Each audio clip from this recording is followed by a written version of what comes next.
All right, guys, what's going on? Welcome in. So, look, in this one, I'm joined by my good buddy Tyson. Let's Talk Jets Radio. I'm sure you know him at this point, but dude, Tyson, how are you, man? Dude, I'm doing great. Thanks for having me. I appreciate it.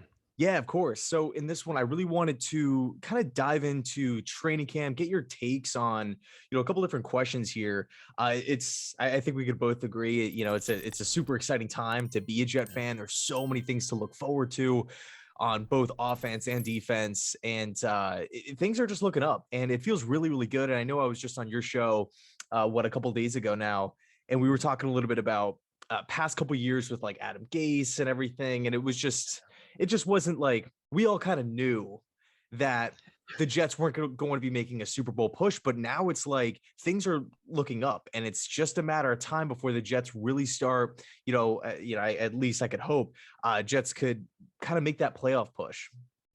Yeah, I mean, there's actually we see a blueprint and a vision now for the Jets, which we never saw in the past. Like Joe Douglas had the plan built through the draft, had a quality free agent class. You have game-breaking talent on both sides of the ball. When was the last time we said that? Like they have pass rushers, they have wide receivers. We have a tight end group now. Like it's legitimate excitement. Like we used to have to generate excitement. Like, all right, let's buy into this plan. Let's overrate and overhype our players. We actually have players we could buy into. We have it's like there's so much legitimate, tangible things to be excited about. Like I'm ready, man. I'm ready for training camp. I'm ready for preseason. Like, let's go. Yeah, dude, 100%. So, like, out of all the storylines, because there's a bunch of them backed in, Zach Wilson, the coaching staff, like the rookies, like there's so many different storylines. What's the number one thing you're most looking forward to? I mean, to me, it's the growth of Zach Wilson. The whole Becton thing is a concern for me. I mean, it's I want to see him report. I think it's tomorrow. I think he reports. Get in the camp, just be in shape and practice, and don't be a distraction. Like, just be part of the solution. But to me, it's Zach Wilson, man, because the Jets have taken away all the possible concerns around him. You have a tight end group, you have a running back group, you have a lot of depth, you have a lot of explosive guys. Basically, it's like just manage the offense and get the ball in the hand of your playmakers. If he can do that, just don't even be a hero. Just play solid football. This team is dangerous. I'm just curious to see if he can become that leader that we all want him to be. You'll command the huddle. You'll be that vocal guy where guys kind of start gravitating to him. That to me is the biggest story. What is Zach Wilson going to do? Because as he goes, they go, and then that can be really, really exciting.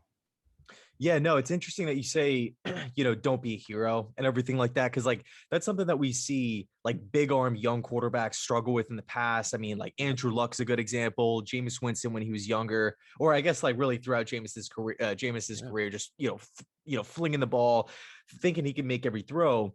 And even Josh Allen to a certain degree his rookie year, but Zach Wilson, if he could just, like you said, like just be the point guard, he doesn't have to be Yep. the hero, be Aaron Rodgers, Tom Exactly. Brady, just go out there, distribute, Yep. hit the open guys, know where to go with the football, and be on time. I think his numbers could skyrocket. And it's kind of like Absolutely. counterintuitive to a certain degree because you think of, the Aaron Rodgers, the Brady's of the world, like they are Yeah. the hero. But Yep. I'm looking at Zach Wilson, like if he could just kind of be the Alex Smith, I think Jets fans are going to be totally amped up to see just a quarterback like not turn the ball over consistently, Yep. put the ball in play, put the ball in the end zone, consistently move the chains, and it should be really exciting. Yeah, no doubt, man. It's like, this is like the big step year. Like he had a rough rookie year, big step year two, and then year three you take off and you become that game breaking quarterback. You know what I mean? But it's like you said, if he and like they gave him a tight end group, dude. Like he didn't have anything last year. Like the tight end is your safety valve. That is your when you're in trouble, drop it off to them. But now he has three of them actually, which is why we went from none to three. That could actually open up your offense. I mean, there's so many things you could do. It's just stay level headed, stay within the offense. I have a lot of confidence in Mike LaFleur because we saw him do a lot with smoke and mirrors last year because all the guys were hurt. Corey Davis was out, Elijah Moore was out. I mean, so there's a lot of really good things. It's just up to Zach, man. And that to me is the biggest storyline throughout camp. I mean, it's just where we're at because everything else has been pieced together. They've upgraded all the other position groups, I think, at this point. Yeah, totally. Where do you stand on the rookies? I mean, obviously, there's a ton of them coming in, three Yeah. first round picks. I mean, essentially four first round picks with Brees Yeah. Hall, because we all heard the rumor that, or I could have even been a report that Joe Douglas was trying to trade back up into Yep. round one to go get Brees Hall. Luckily, we only had to move up a handful of spots. Yeah. But what's your take? Like all these guys have a lot of responsibility this year, but it's in a good way. Like I'm looking at that almost like in a positive light. I think the best thing about this rookie class is there's not a lot of pressure on them because there's a lot of depth around them. I think the only guy Hmm. that probably has pressure on him is Sauce Gardner because you look at everybody else, like Brees Hall has Michael Carter, Garrett Wilson has Elijah Moore and Corey Davis. Like they all have other parts around them. And even Gardner, if he happens to struggle a little bit, you have guys behind him. You could bring in a Eccles, you could bring in a Hall, you could bring in other guys. So like they're not being counted on to be. You don't have to be a Pro Bowl, All Pro guy year one. Like you can kind of mold yourself and develop yourself and take your time, and nobody's gonna go crazy. So I'm excited, man. I think it's a good spot for all of them, to be honest with you. It's a young team on the rise. They can all grow together. And I think the most important thing is they all have veteran leaders around them that can help them grow as well. Like Jermaine Johnson has Carl Lawson. Garrett Wilson has got Corey Davis. Sauce Gardner's got DJ Reed. Like they all have these things. It's almost like a nice plan, man. Like I'm not used to being this positive about this team. It's just insane at this point. Yeah. So this one's kind of like a tough question here. I guess everybody has their own personal preference. Um, who do you think, if you could name one player on the team, maybe outside of Zach Wilson, who has the most pressure on them this season to perform? Becton. I think Becton. Mekhi Okay. Becton because it's just because I think there's a lot of pressure. You gotta know what he is. We got to figure out, is he going to be our left tackle of the future? Is he a right tackle of the future? Is he going to be on the team in the future like that? And I guess person A could be probably or person B is Quentin Williams maybe because Quentin Williams is another guy that's it's like everybody says he's either a Pro Bowler or he's just a guy. What is he? But now it's like Zach Wilson, they put a lot of weapons around Quentin Williams from now. Now you have John Franklin Myers next to him. You have pass rushers on the outside. You have a better secondary. So can he be a consistent disruptive force that's going to warrant his $20 million a year? Or is he not going to be? So for me, it's Becton because that's like the missing piece in the offensive line. And then I guess on defense, probably Quentin Williams, I would guess. I mean, what do you think? It's like Yeah, there's, for sure. Yeah, yeah, no, I'm right there with you. Like the thing is with Becton, at least he's still on the rookie deal. Like yeah, Quinnen, like it's put up or shut up time. And by no means is Quinnen like a bad player. But no, I do, I get why fans are like wanting more or like they're yeah, chomping at the bit. Like, let's see more Quinnen Williams. Like we're waiting for him to break out. Cause at the end of the day, like he was the third overall pick of the draft. Like you're yep, not drafting a developmental player third overall, like unless nope, it's like a quarterback. But Quinnen was highly regarded by tons of people out there. It's a big season, man. You're totally, yeah, totally right on that. But it's almost like I think I'm not really in like a negative or like a pessimistic mindset when it comes to those guys. Like nope, I could be wrong. I could just be, one of those yep, optimistic Homer fans, but I'm excited to see Beck down, yeah. out on the field. I'm excited to go see Quinnen, second year Yep. in the system and everything like that. Now, one big kind of controversial topic is joint practices, and as we all know, the Mhm. Jets have joint practices with both the Atlanta Falcons and the New York Giants. Where do you stand on the joint practice idea? I love it. I absolutely love it, dude. I think it's a great idea because the dog days of camp, if you go against the same guy every day, day in and day out, you get bored, you know their tendencies, and you might not get tested to maximum capacity. You go against somebody different, your competition level skyrockets, dude. The intensity skyrockets. Like I went down to when the Jets practiced against the Redskins down in Virginia, well, they're former Redskins, but Mhm. I was down there for 3 days on the sidelines, and dude, the intensity is just different. The competition is just different.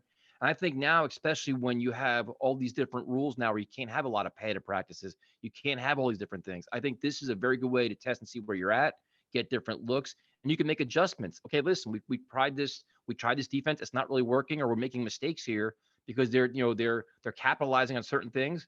Make adjustments. I think it's awesome, dude. I think it's a great, great idea, and I'm glad they're doing it. Dude, yeah, you took the words right out of my mouth, man. I completely agree with you. And I know, the other side of the coin is the injuries and everything like that. But at the same time, it's like personally, I think the pros far outweigh the cons. Absolutely. In like just looking at a different system, going up against different skill sets, like for Jets corners and safeties to go up against guys like Drake London and Kyle Pitts, like the Yep. Jets don't have any guys like that. And then, you Yep. can make the same argument on the other side too, where it's like Falcons players going up against Jet players that, Yep. provide completely different, Yep. talent levels and skill set to the table as well. Yep. So it's really interesting.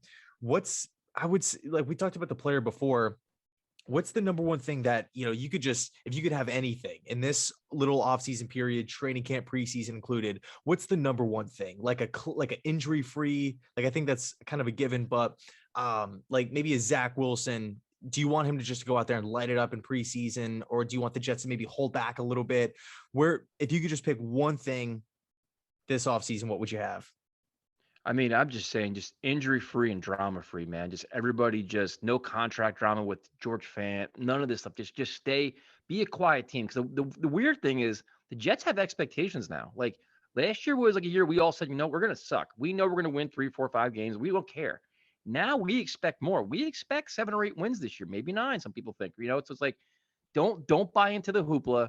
Just stay hardworking, stay quiet, stay focused, stay healthy, and just keep stacking together, positive practices, positive momentum. Everybody keep going forward. And that's all I'm looking for, man. Just, if anything, catch everybody by surprise. Be that young, hungry team that nobody knows about and start surprising everybody. That's kind of where I'm at with it. Don't start making headlines like, oh, we're the team to beat and all this. Like, don't talk. Just stay silent and just do your thing. Yeah, dude. You know what's funny is like 20 minutes before we kicked off this video, I had a buddy text me the same question, like, "Hey, man, if you could have one thing this off season, what would it be?" And he kind of like sent me over like his little checklist. He's like, "No injuries," and he essentially said the same thing as you, just like no drama. Don't go out there like running your mouth like, "Oh, we're gonna take the AFC East," or "We're like a Yep. dream team" kind of thing. Nothing like that. But dude, I know you're a busy guy. I know you just got off of work, and I appreciate you hopping on. I know it's super late. Let everybody know where they can find you: Instagram, Twitter, YouTube. I'm sure you guys already know who Tyson is, but let You're them the know. star, man. I'm just trying to catch up to you at this point. But Oh, nah, no, we're dude. well, first No of all, way. thank you for having me, man. I could talk Jets with you anytime, man. Time we did it one couple days ago, went like 45 minutes. I could have probably talked for 2 hours with you. So we're Let's Talk Jets Radio on YouTube, at Talk Jets Radio, Instagram and Twitter. And that's pretty much it, man. We're uncensored year round. We do live streams and tailgate parties and all kinds of stuff. And we're just fans, man, like you, dude. We're passionate fans that we just call it like we see it. So I know, dude. that's Yeah, kind you of it. guys are the kings of live streams on YouTube, man. They're hilarious. I always love jumping in from time to time. Although I don't always like hop in the comments. It's always so Probably much fun to smart, man. watch. And by the way, all of Tyson's links are linked down below in the description box. And yeah, dude, thanks so much for hopping on. I appreciate it. No problem. My pleasure. Thank you. Yep, thanks so much for watching. And as always, go Jets.